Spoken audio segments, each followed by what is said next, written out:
Elon Musk کا انسانوں کو مارس پر بسانے کا پلان ہمیں کوئی خیالی یا فکشنل اسٹوری سے کم نہیں لگتا۔ ٹیسلا اور اسپیس ایکس کمپنی کے مالک ایلون مسک کا واضح طور پہ پلان ہے کہ 2050 تک وہ مارس پر انسانوں کا ایک پورا شہر بنائے گا جس میں 10 لاکھ انسان رہ سکیں گے، اور وہ بھی ارتھ کی مدد کے بغیر۔ ایلون مسک کے اس پلان کا مذاق اڑایا جاتا تھا، لیکن مارس کولونائزیشن کے اس خواب پر لوگ تب یقین کرنے لگے جب ناسا نے بھی اسپیس ایکس کے مارس مشن کو جوائن کر لیا، کیونکہ پچھلے کئی سالوں سے اسپیس ایکس راکٹ ٹیکنالوجی میں کافی زیادہ ترقی کر چکی ہے۔ جیسا کہ ہم جانتے ہیں کہ ایلون مسک کی company Tesla electric auto pilot cars بنانے میں بھی ایکسپرٹ ہے۔ اسی طرح اسپیس ایکس کے راکٹس میں بھی ایسی ٹیکنالوجی استعمال کی گئی ہے جس میں وہ کم سے کم فیول یوز کر کے اسپیس تک پہنچانے کی کیپیبلٹی رکھتے ہیں۔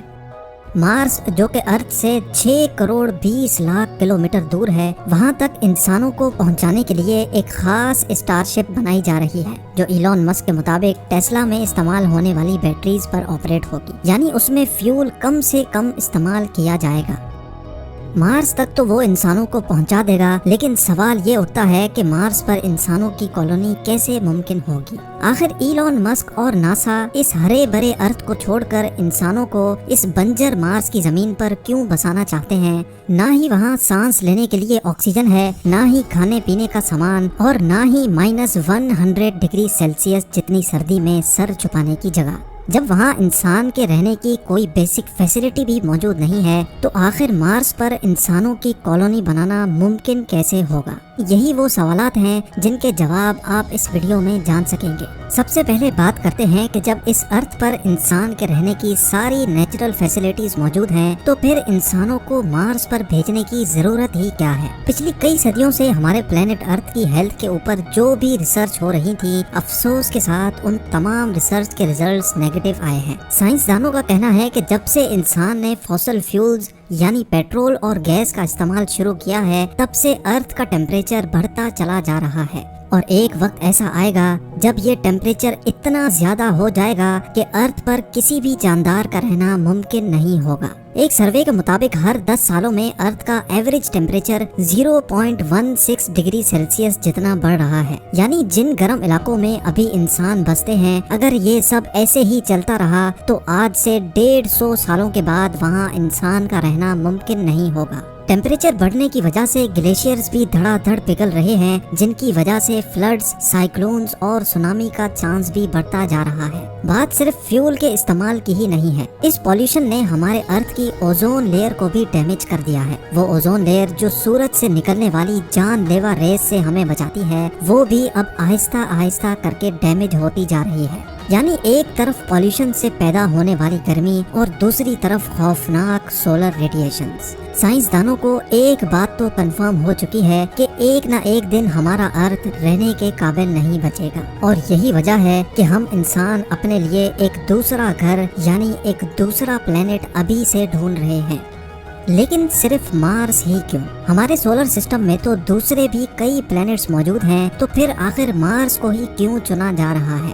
ہمارے سولر سسٹم میں ہمارا ایک پڑوسی پلانٹ وینس ہے اور دوسرا مارس۔ وینس جو مارس کے مقابلے میں ارتھ سے کافی زیادہ قریب ہے، لیکن ہم وہاں نہیں جا سکتے کیونکہ وہاں وہی سب کچھ ہے جس سے ہم بھاگ رہے ہیں، یعنی گرمی۔ جی ہاں، وینس سورج کے گرد چکر لگانے والا دوسرا پلانٹ ہے جہاں گرمی اتنی شدید ہوتی ہے کہ لوہے کو بھی پگھلا کر رکھ دے۔ دوسری طرف ہمارا پڑوسی ہے مارس، جو سورج کے گرد چکر لگانے والا چوتھا پلانٹ ہے۔ یہاں وینس جیسی آگ تو نہیں برستی، پر یہاں سردی ارتھ کے آرکٹک ریجن سے بھی زیادہ ہوتی ہے۔ صرف کڑاکے دار سردی ہی نہیں ہے جو مارس پر انسانوں کے لیے مشکل کھڑی کرے، بلکہ نہ ہی وہاں آکسیجن ہے اور نہ ہی پانی، یعنی انسان کے زندہ رہنے کی بیسک فیسلٹیز بھی وہاں موجود نہیں ہے۔ یہ ساری کنڈیشنز جاننے کے باوجود بھی ناسا اور ایلون مسک کے پاس آخر ایسا کیا پلان ہے جس سے وہ مارس پر انسانوں کو زندہ رکھ سکتے ہیں؟ ایلون مسک کے پلان کے مطابق 2026 میں پہلے مارس پر انسانوں کا ایک چھوٹا گروپ جائے گا۔ اس گروپ کے پاس کم سے کم 2 سال زندہ رہنے کی تمام چیزیں موجود ہوں گی، یعنی کھانا پینا، آکسیجن اور پریشرائزڈ سوٹس۔ لیکن اس گروپ کے وہاں جانے سے بھی پہلے مارس پر ایک پروٹیکٹیو شیلٹر بنانا بہت ہی ضروری ہے، کیونکہ مارس پر مٹی کے خوفناک طوفان انسانوں کو نقصان پہنچا سکتے ہیں۔ یہ پروٹیکٹیو شیلٹرز مارس پر موجود مٹی سے ہی بنائے جائیں گے، لیکن جب مارس پر انسان نہیں ہوں گے تو یہ شیلٹر آخر بنائے گا کون؟ حیرت انگیز طور پہ یہ شیلٹرز مارس پر موجود روبوٹس بنائیں گے۔ آرٹیفیشل انٹیلیجنٹ روبوٹس کو انسانوں سے پہلے مارس پر بھیجا جائے گا۔ یہ ایک خاص قسم کے روبوٹس ہوں گے جو ویسے تو الگ الگ حصوں میں کام کر سکیں گے، لیکن ضرورت پڑنے پر وہ آپس میں جڑ بھی سکیں گے۔ یہ روبوٹس انسان کے کام کرنے سے کافی زیادہ فاسٹ کام کر سکیں گے، جن میں کیمراز، سینسرز، مٹی کھودنے کے لیے ایکسکیویٹرز اور 3D پرنٹر یونٹس بھی لگے ہوں گے۔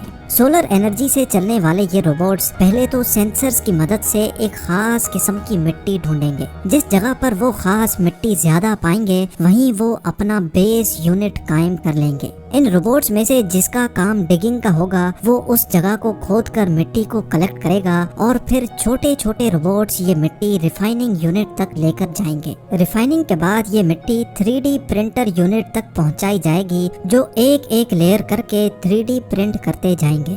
کئی مہینوں تک یہ کام ایسے ہی چلتا رہے گا، جس کو ارتھ سے بیٹھ کر بھی مانیٹر کیا جا سکے گا۔ شیلٹر کمپلیٹ ہونے کے بعد اسٹارٹ ہوگا روبوٹس کا دوسرا فیز۔ اب مارس پر پہلی بار انسانوں کا ایک گروپ لینڈ کرے گا۔ کیونکہ انسان یہاں پہلی بار لینڈ کریں گے، اسی لیے ان کے پاس کافی سارا سامان بھی موجود ہوگا۔ مارس پر موجود روبوٹس انسانوں کو وہاں ویلکم کریں گے، ان کا سامان اٹھا کر لینڈنگ سائٹ سے بیس یونٹ تک لے کے جائیں گے، اور بیس یونٹ کے شیلٹر کے اندر چھوٹے چھوٹے یونٹس کو رکھا جائے گا جو اپنے آپ انفلیٹ ہو جائیں گے۔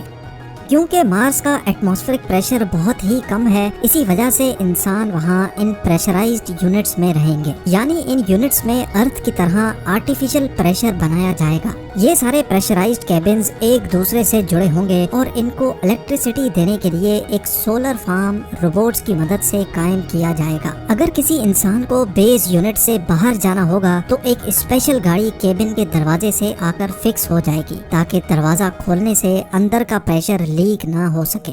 اب باری ہوگی مارس پر ایک گرین ہاؤس بنانے کی، تاکہ مارس پر ویجیٹیشن کی جا سکے۔ سائنس ریسرچ کے مطابق مارس پر اسٹارٹنگ میں صرف پوٹیٹوز اور بینز لگائے جا سکیں گے۔ گرین ہاؤس کے اندر پلانٹس جیسے جیسے بڑے ہوں گے، ان میں سے ایک ایسی چیز نکلے گی جس کا ہونا مارس پر بہت ہی زیادہ ضروری ہے، اور وہ ہے آکسیجن۔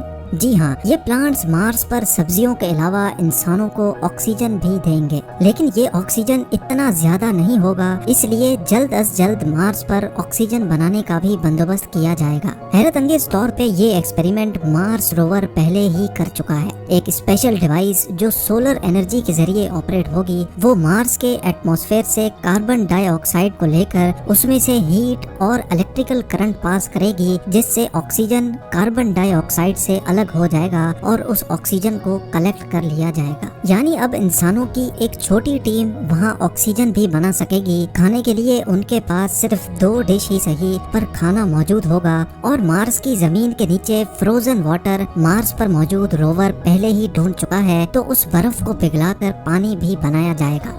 100 باتوں کی ایک بات، مارس پر بھیجے گئے انسان اب بغیر ارتھ کی مدد سے زندہ بھی رہ سکیں گے، اور وقت پڑنے پر واپس ارتھ کی طرف روانہ بھی ہو سکیں گے۔ لیکن کیا یہ سب ایسے ہی چلتا رہے گا؟ کیا مارس پر جانے والے لوگ کبھی بھی اپنے کیبن سے باہر نہیں نکلیں گے؟ اگر مارس پر جا کر بھی ایسی ہی زندگی گزارنی ہے تو پھر اتنے زیادہ تام جھام کی آخر ضرورت ہی کیا تھی؟ سائنسدانوں کے پاس اس مسئلے کا کوئی سولیوشن تو نہیں ہے، لیکن ان کا یہ خیال ہے کہ اگر مارس کے ایٹماسفیئر میں کچھ ایسی چینجز کی جائیں جس سے مارس کا ٹیمپریچر بڑھ جائے، تو شاید آنے والے 100 یا 200 سالوں کے بعد مارس ویسا ہی ہرا بھرا ہو سکتا ہے جیسا ابھی ہمارا ارتھ ہے۔ یعنی سائنسدانوں کے مطابق مارس کا ٹیمپریچر بڑھانے سے وہاں دوبارہ زندگی پائی جا سکتی ہے، اور اس کام کے لیے جو آئیڈیاز دیے جا رہے ہیں وہ جان کر یقین کرنا مشکل ہوگا۔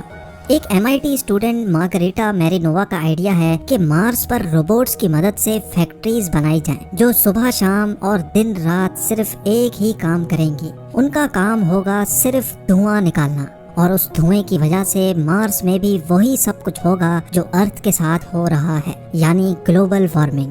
دوسری طرف ایلون مسک نے بھی مارس کا ٹیمپریچر بڑھانے کے لیے ایک آئیڈیا دیا ہے، اور وہ یہ ہے کہ مارس پر نیوکلیئر ویپن استعمال کیے جائیں۔ ان کا کہنا ہے کہ مارس پر 10,000 نیوکلیئر میزائلز فائر کیے جائیں گے تو وہاں کی